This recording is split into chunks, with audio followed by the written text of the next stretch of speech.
Hello friend, this is the part 2 of chapter 5 Food and Health. In part 1 we have completed till water and now we have to continue from roughage. So let's start. Roughage is obtained from the plant food we eat. It cannot be digested but it helps the body to get rid of undigested food. We get roughage from leafy vegetables, salads, cereals and fresh food. जो roughage होता है वो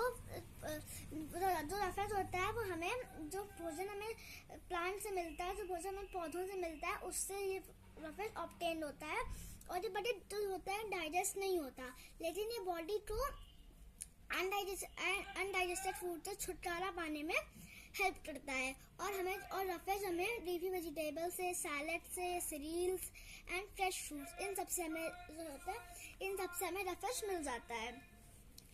milk, आप सभी रोज milk पीते ही होंगे और हमें रोज पीना भी चाहिए, उससे हमारी बॉडी अच्छी रहती है, हमारी बॉडी उससे हेल्दी रहती है. So let's read this. Milk itself is a complete food. It is a good source of carbohydrates, fats, proteins, vitamins, minerals and water. This is the reason newborn babies are given only milk for several months. Milk also makes the teeth strong. Infants and younger children need to drink milk in adequate quantity for complete nutrition. जो milk होता है वो अपने आप में ही पूरा खाना होता है और ये carbohydrates, fats, proteins, vitamins, minerals and water in सब का गुड सोर्स होता है. हमें मिल्क में ही ये सारी चीजें मिल जाती हैं और यही रीजन होता है जब तक बेबी बॉर्न होता है तब उसे कुछ महीने होता है और सिर्फ दूध ही दिया जाता है, सिर्फ मिल्क ही दिया जाता है. और जो मिल्क होता है वो हमारे टीथ को भी स्ट्रॉन्ग बनाता है. इन्फेंट्स एंड यंगर चिल्ड्रन मतलब छोटे बच्चे होते हैं, मतलब 1 to 2 ईयर से बच्चे होते हैं, और जो थोड़े बड़े जो बच्चे स्कूल जाने लगते हैं उन दोनों बच्चों को मतलब मिल्क रोज पीना चाहिए और बच्चों को सही मात्रा में रोज मिल्क पीना चाहिए जिससे कि उनको कंप्लीट न्यूट्रिशन मिलेगा. Balanced diet. The food that we eat every day is called our diet. This diet must provide us all the necessary nutrients required by our body. जो खाना हम रोज खाते हैं वो हमारी डाइट होती है और जो डाइट होती है हमें जरूर प्रोवाइड कराती है वो न्यूट्रिएंट्स हमारी बॉडी को रिक्वायर्ड होते हैं. हमें जो डाइट होती है हमें वो न्यूट्रिएंट्स प्रोवाइड करा देती है. A balanced diet contains all the nutrients such as carbohydrates, fats, proteins, vitamins, minerals and roughage in correct amount. और जो बैलेंस डाइट होती है ये और इसमें सभी प्रकार के जो न्यूट्रिएंट्स होते हैं इसमें सभी प्रकार के होते हैं, जितने भी होते हैं carbohydrate, fat, protein, vitamin, minerals and roughage, और इसमें सारे और सही मात्रा में होते हैं. It is the source of energy and is also responsible for growth and development. और ये सोर्स होता है हमारी एनर्जी के लिए, इससे हमें एनर्जी मिलती है. जैसे कि अगर हम कभी खाना नहीं खाते हैं या हम फास्ट रखते हैं तो हमें काफ़ी वीकनेस लगने लगती है, तो इसीलिए ये हमारी बॉडी को एनर्जी प्रोवाइड कराती है और ये हमारी ग्रोथ और डेवलपमेंट के लिए रिस्पॉन्सिबल होती है. Exercise keeps the body fit. It makes the muscles strong. Lack of exercise makes us lazy and overweight. This is why exercise and playing games are an important part of your school routine. तो exercise होती है हमारी body को fit रखती है और हमारी muscles को स्ट्रॉन्ग रखती है. और जब हम एक्सरसाइज नहीं करते हैं तो हमारी बॉडी में एक्सरसाइज की कमी हो जाती है. जब हम नई एक्सरसाइज करते हैं, कोई हम लोग मतलब फिजिकल एक्टिविटी नहीं करते तो उसमें क्या होता है तो उससे हम लेजी बन जाते हैं और ओवरवेट हो जाता है. इसलिए और इसी वजह से एक्सरसाइज और प्लेइंग गेम्स बहुत इंपॉर्टेंट होता है आपके स्कूल रूटीन के लिए. Protein food. Foods are generally eaten raw. Vegetables such as cucumbers and carrots are also eaten raw, but many other vegetables such as brinjal, cauliflower and potato have to be cooked before eating. We make different types of dishes from them. For example, rice is boiled before eating. Rice is ground to make idlis and dosa. We add salt and spices to introduce taste in the food. जो foods होते हैं ज़्यादातर हम कच्चे ही खाते हैं, और जैसे कि वेजिटेबल्स जैसे कि क्यूकम्बर्स, खीरा, कैरेट्स, गाजर, ये भी ज़्यादातर हमें इनको कच्चा ही खाते हैं, रॉ ही खाते हैं. लेकिन बहुत सारी ऐसी वेजिटेबल्स हैं जिन्हें हम तो तड़का ही खाते हैं, जैसे कि brinjal, cauliflower and potato have to be cooked before eating. हमें इनको खाने से पहले कुक करना ही पड़ेगा, पकाना ही पड़ेगा. We make different types of dishes from them, और हम अनेक प्रकार की डिशेस बना सकते हैं इनसे. जो वेजिटेबल्स हैं इनसे हम बहुत सारी चीज़ें बना सकते हैं. फॉर एग्जाम्पल, जैसे कि राइस जो होता है वो खाने से पहले बॉईल किया जाता है, उबाला जाता है. Rice is ground to make idlis and dosa, और राइस इडली और डोसा बनाने में भी यूज होता है. We add salt and spices to introduce taste in the food. हम लोग salt और some spices फूड में ऐड करते हैं जिससे उसका टेस्ट और अच्छा हो जाता है. Spices means होता है मसाले. Food is to make it soft, chewable, tasty and easy to digest. Food इसलिए पकाया जाता है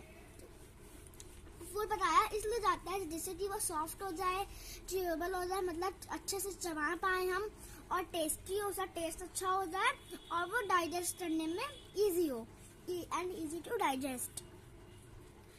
good cooking habits. It is important to follow good cooking habits. Some of them are. ये बहुत इम्पोर्टेंट है, हमारे लिए बहुत इम्पोर्टेंट है गुड कुकिंग हैबिट्स को फॉलो करना. और यहाँ पे बुक में हमारी बुक में कुछ दी गई है. Some of them are fruits and vegetables should be washed 2-3 times before used to remove germs and dirt. और फ्रूट्स और वेजिटेबल्स हमें ज़्यादातर 2 से 3 बार धोने चाहिए, अच्छे से वॉश करने चाहिए, जिससे कि उसके जर्म्स और डर्ट अच्छे से रिमूव हो जाए. Vegetables should not be washed after cutting them. The nutrients present in them get washed away. और हमें कभी भी वेजिटेबल्स को कट करने के बाद नहीं वॉश करना चाहिए. उससे क्या होता है, जो वेजिटेबल्स के न्यूट्रिएंट्स होते हैं वो धुल जाते हैं, वॉश हो जाते हैं. Boiled or steamed food should be preferred as this retains the nutrients present in the food. Avoid overcooking as it destroys the nutrients of the food. और जो बॉइल्ड और स्टीम फूड होता है वो ज़्यादा सही रहता है. उसमें क्या होता है, उसमें न्यूट्रिएंट्स होते हैं वो फूड में ही रहते हैं, वो मतलब वॉश नहीं होते हैं. जब हम खाना हम उसको बॉइल या स्टीम करते हैं तो उससे जो भी न्यूट्रिएंट्स होते हैं वो उसी में रहते हैं. और हमें ओवर कुकिंग नहीं करनी चाहिए. ओवर कुकिंग करने से क्या होता है, जो न्यूट्रिएंट्स होते हैं फूड में वो डिस्ट्रॉय हो जाते हैं, वॉश हो जाते हैं, खत्म हो जाते हैं. Overfrying or roasting destroys the nutrients present in food. This should be avoided. Overfrying or roasting, किसी फूड को हम ओवरफ्राई कर देते हैं या रोस्ट करते हैं. जब हम किसी फूड को ओवरफ्राई कर देते हैं, रोस्ट करते हैं, तो उससे जो न्यूट्रिएंट्स होते हैं वो डिस्ट्रॉय हो जाते हैं. तो ये हमें अवॉइड करना चाहिए. Avoid over use of refined floor. हमें रिफाइंड फ्लोर का ओवर यूज अवॉइड करना चाहिए, मतलब हमें रिफाइंड फ्लोर बहुत ही कम यूज करना चाहिए. Refined floor means maida. Eat all the seasonal fruits and vegetables. और हमें सारे सीजनल फ्रूट्स और वेजिटेबल्स खाने चाहिए जो सीजन में हो.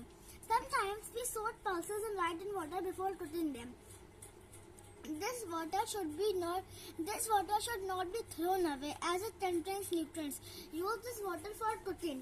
जैसे कभी क्या होता है, हम तो डिश बनाने के लिए पल्सेस और राइस को कुक करने से पहले हम उसे सोक करके रख देते हैं ओवर नाइट, या फिर 1-2 घंटे के लिए हम उसे सोक करके रख देते हैं. बट जो उसका वाटर होता है वो हमें फेंकना नहीं चाहिए, should not be thrown away because उससे क्या होता है, जो वाटर होता है उसमें सारे न्यूट्रिएंट्स आ जाते हैं पल्सेस और राइस से, और इसीलिए हमें वाला वाटर फिर से कुछ दिन में यूज कर लेना चाहिए। प्रिजर्विंग फूड मतलब हमें खाने को प्रिजर्व करके रखना। Food is said to be spoiled when it smells fuel. Food तब खराब होने वाला होता है जब जल्दी से स्मेल करता है। Food gets spoiled when it is exposed to air and moisture.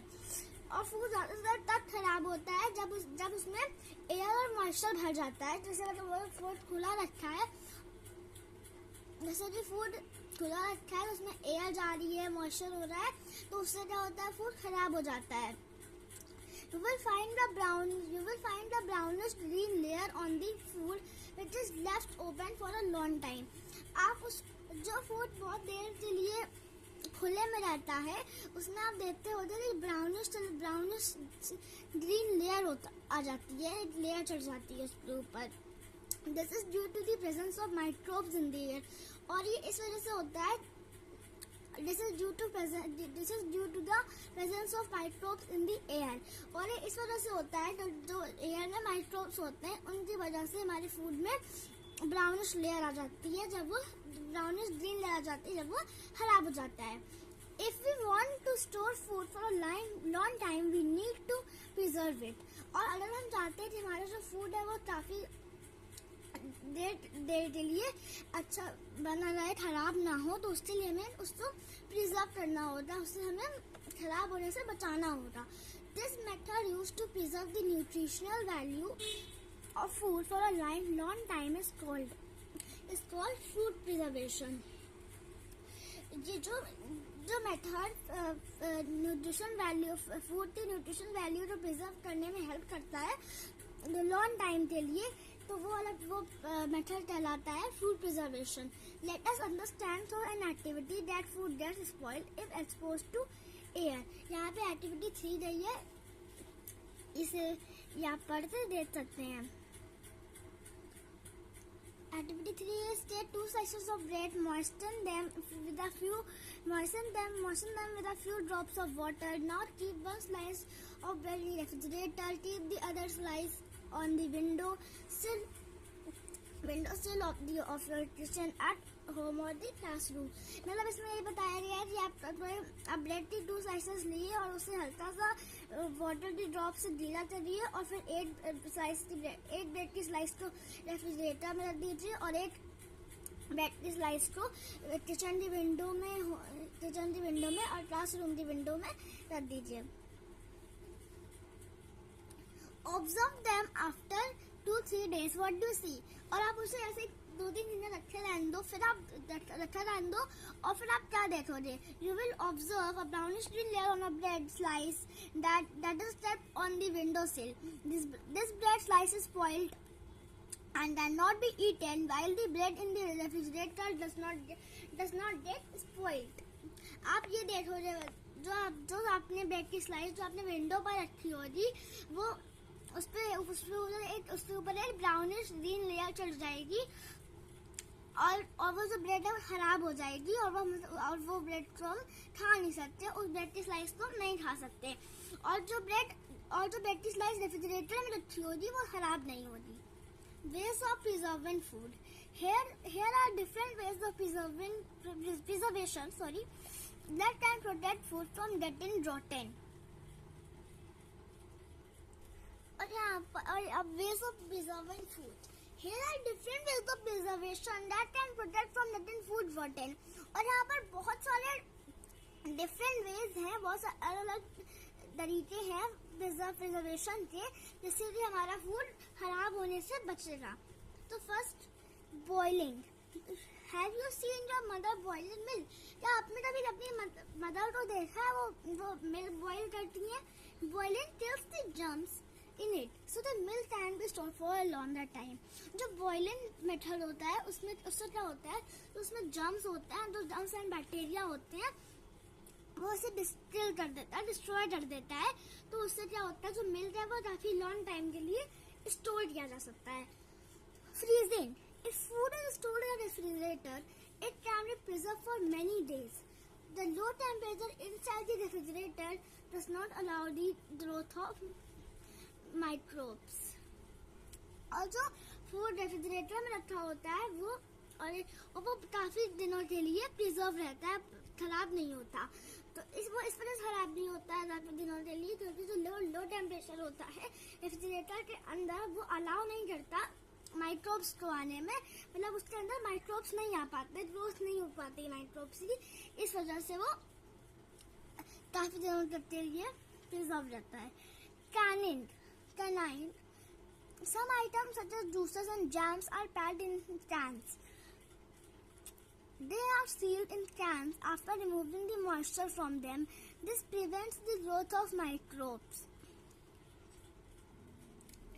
जैसे कि जूस होते हैं, जैम्स होते हैं, वो कैंस में पैक होते हैं और they are sealed in cans after removing them from them. After removing the moisture from them. और वो कैंस में तब सील किए जाते हैं और मतलब उनका मॉइस्चर निकालने के बाद वो कैंस में सील किए जाते हैं और ये भी बचाता है माइक्रोब्स की ग्रोथ को। This prevents the growth of microbes. ये माइक्रोब्स की ग्रोथ को बचाता है, इससे माइक्रोब्स की ग्रोथ नहीं होने देता। ड्राइंग और dehydration. Sometimes food is dried or dehydrated to preserve it. For example, red chilies and mint leaves can be dried and used for flavoring later. कभी फूड इज ड्राइड, फूड को हम सुखाते हैं, dehydrated कर देते हैं, जिससे कि प्रिजर्व हो जाता है। फॉर एग्जाम्पल जैसे कि रेड चिलीज हो रही, मिंट लीव्स हो रही, ये सब ड्राइड की जाती हैं और फ्लेवर लेटर बाद में इनके फ्लेवर के लिए रेड चिलीज होती हैं। तो जैसे कि हम पिज्जा में चिली फ्लेक्स डालते हैं तो वो रेड चिली तो होती है, पहले हम उसे ड्राई करते हैं, फिर उसे हम क्रश करके अपने पिज्जा में डाल देते हैं और वो फैक्ट्रीज में पैकेट में पैक कर दी जाती हैं, तो वो चिली फ्लेक्स उनका नाम हो जाता है।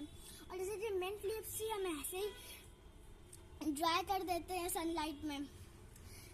Adding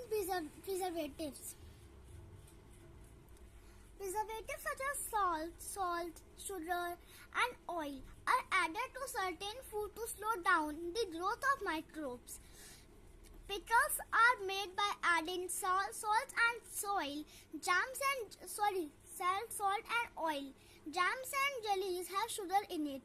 Adding preservatives to food made it last for a long time.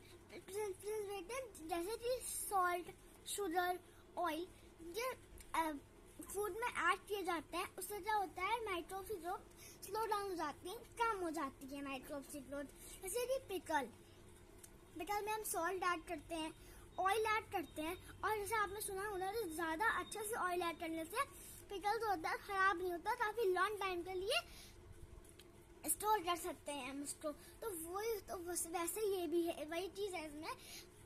और जैसे जैम्स और जेलीज में हम शुगर ऐड करते हैं और adding preservatives to food makes it for a long time. और प्रिजर्वेटिव्स में सब ऐड करने से हम अपने फूड को लॉन्ग टाइम के लिए स्टोर कर सकते हैं। Thank you friends, bye bye.